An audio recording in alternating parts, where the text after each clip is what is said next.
ड्रामे की अगली किस्त में आप लोग देखेंगे नवाब कहती है दानिश से उस लड़की की तस्वीर देखकर कि ये लड़की को देखकर तो ऐसा लगता है कि जैसे ये लड़की पत्तों की सी आई है, इस लड़की की तो कोई शक्ल ही नहीं है।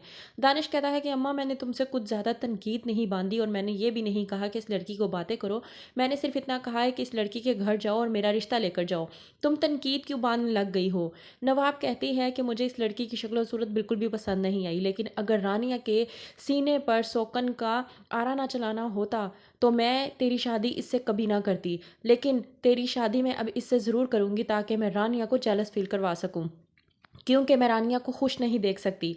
मैं रानिया को ऐसे तड़पता हुआ देखकर सुकून महसूस करूँगी। रानिया कहने को तो मेरी भांजी है, लेकिन वो मुझे बिल्कुल भी अच्छी नहीं लगती और ये लड़की ये तो बिल्कुल चुईया के मुँह जैसी है। इसकी भी कोई शक्ल ख़ास नहीं है, लेकिन तू कह रहा है तो तेरे कहने पे मैं तेरा रिश्ता लेकर इस लड़की के यहाँ चली जाऊँगी। वहाँ हमज़ा लड़ाई करता है सना के साथ, जिसकी बिना पर सना अ, हमज़ा पर हमला आवर होती है। वो कोई चीज़ उठाकर हमज़ा पर मारती है, जिसकी बिना पर हमज़ा सना से कहता है कि निकल जाओ मेरे घर से अभी के अभी, और सना भाग जाती है। सना भागकर निहाल के पास जाती है और कहती है कि इसको रोके, मैं इस घर से कहीं नहीं जाऊँगी। हमज़ा कहता है बाबा के ये बकवास कर रही है और उसका हाथ पकड़कर उसे ले जाने की कोशिश करता है। सना चीखती चिल्लाती है, कहती है मैं इस घर से कहीं नहीं जाऊँगी, तुम मुझे कहीं नहीं ले जा सकते, लेकिन हमज़ा उसकी एक नहीं सुनता और उसको घसीटते हुए उसके माँ-बाप के घर ले जाता है। उसके माँ-बाप के घर ले जाकर नवाब के पास उसको फेंक देता है और उसको कहता है कि रखें अपनी बेटी को सँभाल कर।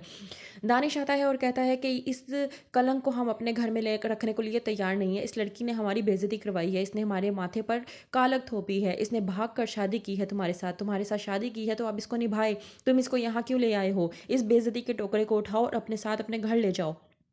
हमज़ा कहता है कि मैं इस लड़की को हरगिज़ अपने साथ नहीं रखने को तैयार और ना ही मैं अब इसके साथ शादी निभाने को तैयार हूँ। मैं इसे यहाँ इसलिए लेके आया हूँ ताकि मैं इसे तलाक दे सकूँ।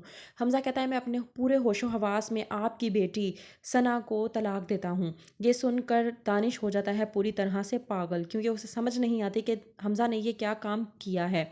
क्या करेगा अब दानिश? क्या इस बात का भी बदला वो लेगा रानिया से कि उसकी बहन को डिवोर्स हो गई है?